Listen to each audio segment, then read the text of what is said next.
We're joined now by Jared Smalley from our sister station in Columbus, Ohio. And Jared, how surprising was this news when it broke that the Columbus Crew may be leaving for Austin unless several things happen pretty quickly? Yeah, Roger, I think my surprise came from the surprise of people who you'd think would know a little bit more about this deal, in particular Columbus business leaders, players and coaches from the team itself. They had a meeting at 9 a.m. this morning to discuss what was going on. They were not entirely sure what was going on from a business standpoint with the club. They've, on the field, had an extremely successful year. They're unbeaten in their past 9 games. They're going to the MLS playoffs next week, so things are good there. But they didn't really consider the gravity of what was going on from a business standpoint, at least according to the ownership. So I'm not sure all that many people had a good idea what was happening there. Well, that said, and Anthony Precourt made it sound like something has to happen pretty quick. Is your hunch that they're out of options there, or do you think something could happen in Columbus and they're using Austin as that, that bait out there?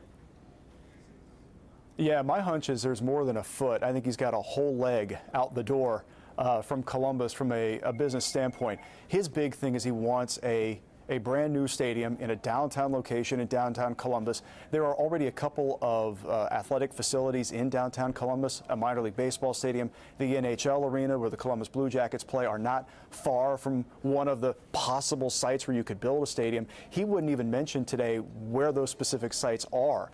He just wasn't comfortable going that far into the process of explaining where they've researched stadium locations in Columbus. And then there's the Austin element of it. He was very adamant today that there will be no public money, no taxpayer money used to build a stadium in either city. That does maybe alleviate some concerns that taxpayers would have about how committed they would have to be to put a stadium together. But ultimately, this deal, I think it's more about the future in Austin. I think he's very curious about the biggest city in America without a major pro sports franchise at the moment.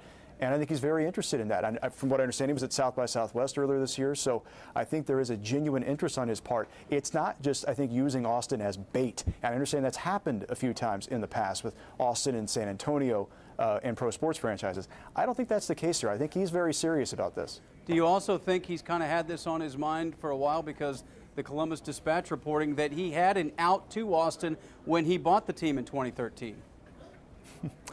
Yeah, he bought the team about 4.5 years ago, and in his introductory news conference, he even then was talking about the business climate of the Columbus Crew. At that point, they were toward the bottom end of MLS in attendance. They still are.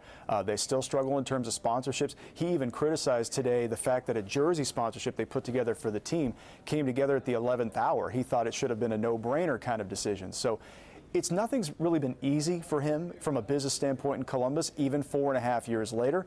But even from the start, I think he was alluding to the fact that he needed the business plan to grow for the team to have long-term sustainability here, and I just don't think he's seen that so far. What will Austin get if, in fact, they come from a game day environment, and why do you think it hadn't worked with a charter franchise that's had so much success, as you said, on the field?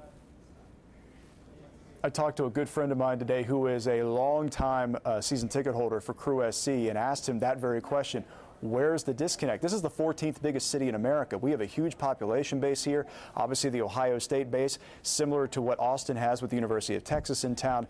How is that different from what's happening in Columbus? And he made the point that he feels like the stadium location here currently, which is on the Ohio State Fairgrounds, it's not very close to downtown Columbus, and there's also not very much to do around a game day and the stadium location. There's no bars, restaurants, there's no real scene around the stadium. It's just big empty parking lots, and even with that, parking and traffic to get to the stadium is very difficult, and a lot of people who love the team just don't go to the games because of the hassle of getting in and out of Crew Stadium. So that's been an issue for people from a business standpoint for a long time.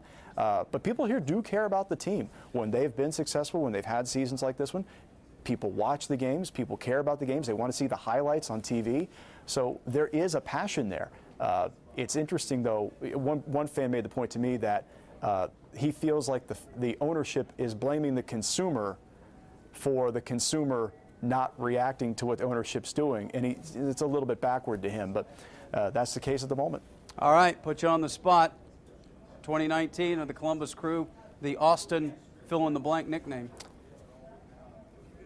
You know, Roger, I didn't get a very good vibe this morning from Anthony Precourt about him keeping this team in Columbus. I really did not. It feels like there is a disconnect between Precourt and the financial backers, the potential corporate sponsors in this city who are part of the Columbus partnership, that there's not a great connection there. They need to have a reunion, if you will, for this thing to work beyond 2018. So if I were a betting man right now, I'm not so sure they're coming back to Columbus.